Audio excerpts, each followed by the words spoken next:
Hello mga ka-Inday, good morning. Sasagutan natin yung questions na buksan ko sa message request ko. So habang kumakain ako, kasi alas 9:15 na, pasok pa ako mamayang alas 12. So magsasagot tayo ng katanungan. Sige.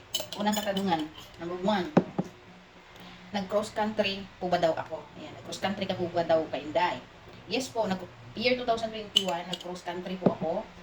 Galing po akong Riyadh, Saudi Arabia. So, nag-apply po ako 2020. November po yung nagpasa ako ng CV. So, to make story short, nakaalis po ako ng Riyadh in September 2021. So, almost, din yan, 10 months. Bakit? Gawa ng, ang tagal dumating ng passport ko, tapos nag-back out na yung unang employer ko, yung pangalawang employer ko, parang hindi ako nakapasa yata doon. Tapos hanggang dumating itong pangatlong amo ko, yung last na employer ko ngayon dito. Ano na siya, mga siguro April na. April, May, June, July, August. Mga ganun, April, May, mga ganun. So, first country, yes. Riyan pa ako galing. Ano daw ang job hiring? Number 2, ano ang job hiring? So, yung job hiring mga ka-Inday, tignan nyo na lang sa Facebook page nila. Okay? Sa Human Link International Manpower. I-search nyo yan. Makikita nyo yan sa Facebook ko. Manood naman kayo mga ka-Inday. Okay? Ilang months ang processing? Number 3. Ang months ng processing, 3 to 4 months. Normal. Ano yan kung walang delay. 3 to 4 months at kung kompleto na kayo. Okay? Anong agency? Sa Croatia. Ang agency dito sa Croatia ay Pinoy 385. Okay? 385. Pero yung ka-tie up nila sa Pilipinas is Human Link. Okay? Yan ang number 4. Ano daw agency sa Pilipinas? So number 5, pilata na nagasto. Magkano lahat ng nagastos ko? So, kabuuang nagastos ko more or less 50,000 pesos. So number 6, ano daw ang work ko? Ang work ko dati mga ka-Inday, pagdating ko dito ng 2021 is house helper, nanny, muchacha, gano'n. Domestic helper mga ka-Inday. 2021 until 2023, September. So, ang current job ko ngayon is kitchen helper na ako mga ka-Inday. Mula nung, kailan ba yun? July yata? 11? Parang July 11 ako nag-start dito. Okay, number 7. Anong agency sa Pilipinas? Human Link International Manpower Service po. Okay? So, age limit. Number 8.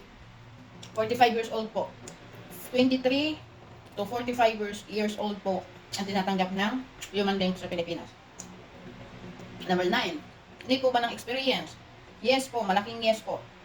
Pag nag-a-apply kayo ng isang posisyon, kailangan po ang experience. Yan po ang required ng agency. Okay? Dadaan po ba sa OWA? Number 10. Tanong ni Kainday.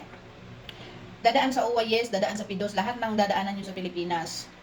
Sa butas ng karayom, dadaan kayo. Sa mga, hindi naman mahirap yan kasi seminar lang naman yan, ganyan. So, dadaanan mo talaga. Legal ang ganung proseso. Kaya, huwag na kayong umangal. Saan daw ako nag-apply papuntang Croatia?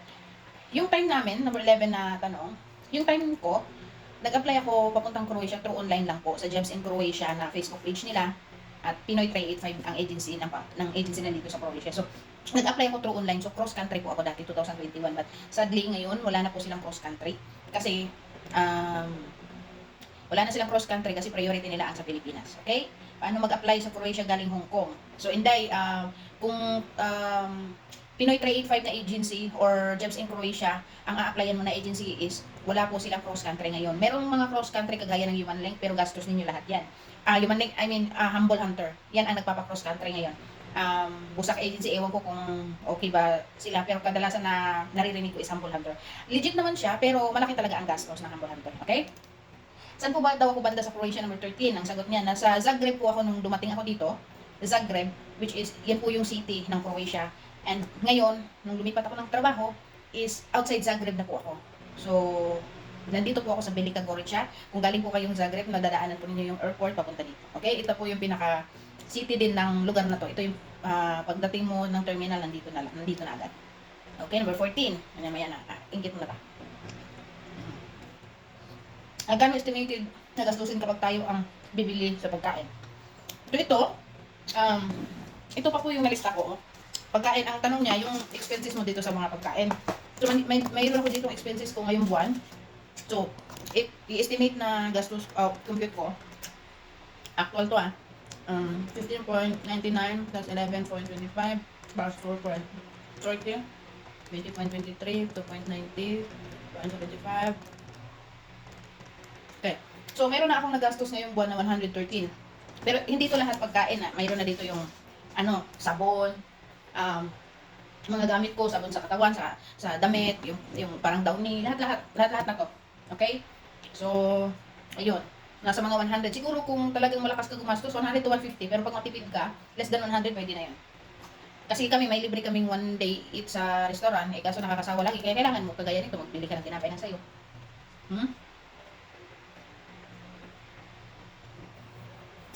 Number 15. Nasa Pinas na po daw siya. How to apply? Mayroon siya kaibigan na nasa Pilipinas na paano daw mag-apply. So either mag-send kayo ng email, no? Mag-send kayo sa email nila ng resume ninyo, kagaya ng mga nakachat ko ngayon na nag-email lang sila. Or kung hindi ka makapaghintay at malapit ka naman sa Human Link, magpunta ka sa mismong agency, mag-walk-in ka doon at magpasa ka ng resume mo. Okay? Yung nasa Pilipinas.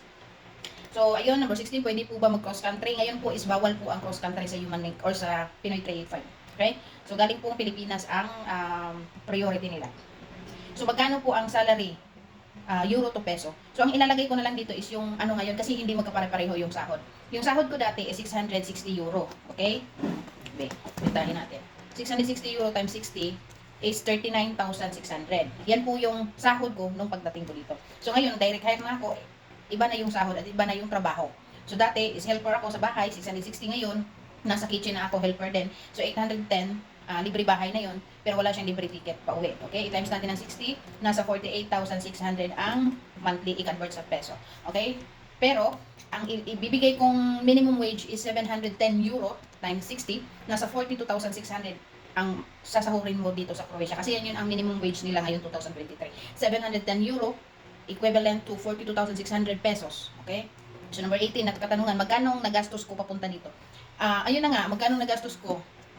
Same question sa number 5. So, almost 50,000 po ang nagastos ko. Pero pag nasa Pilipinas ko kayo, is magdidiferensya po yan. So, mas mainam nang mayroon kayong extra. 50 to 70,000 is enough na. Siguro, sa pagkakaalam ko kasi depende yung placement fee.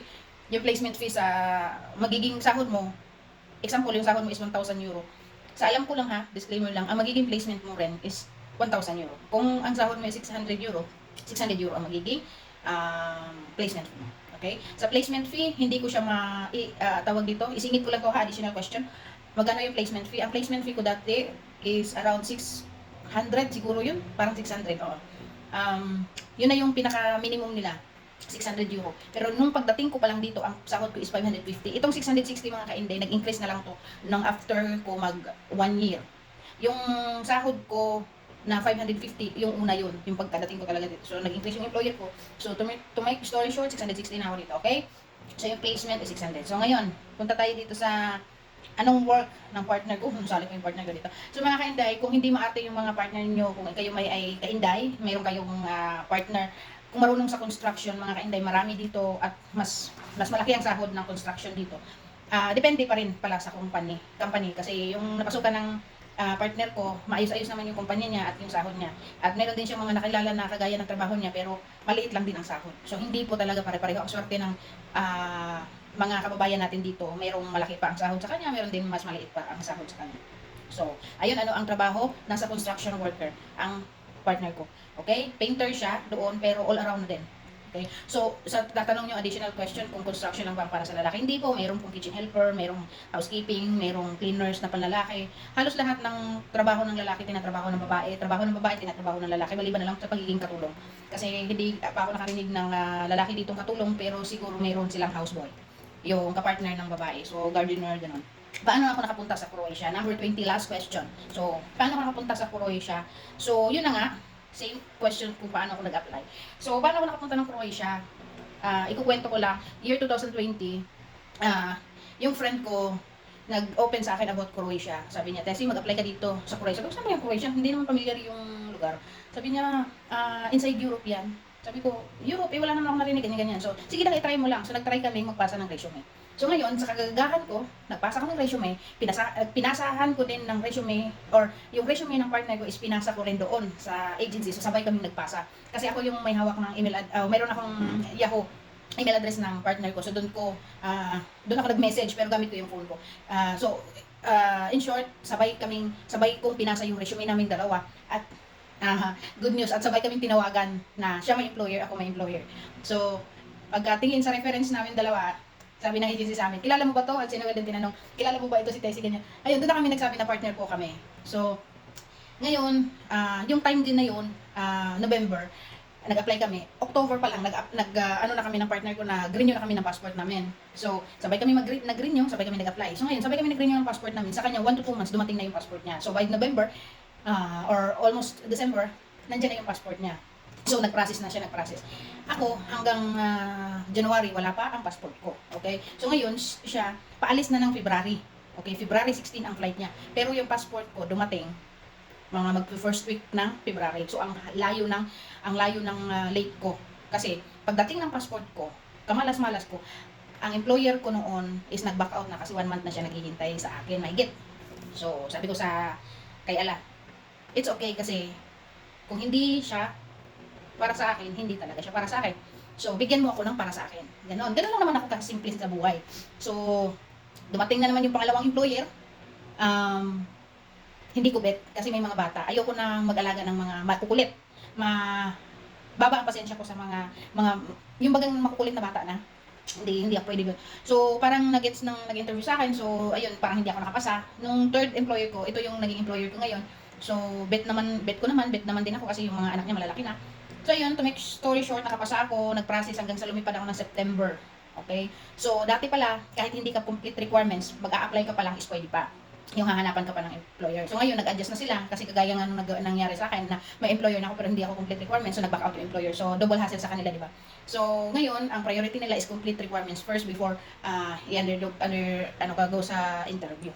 Ayun po mga kainday, salamat sa pakikinig at itong 20 questions natin, isa na inapulutan ninyo ng idea o tawag dito, ma-inspire kayo na punta rin dito sa Croatia mga kainday. So, ayun mga kainday, salamat sa suporta at pakilig ng comment. Like na rin at paki-share na rin itong ating mga facts, frequently asked questions. Okay, thank you. Babush!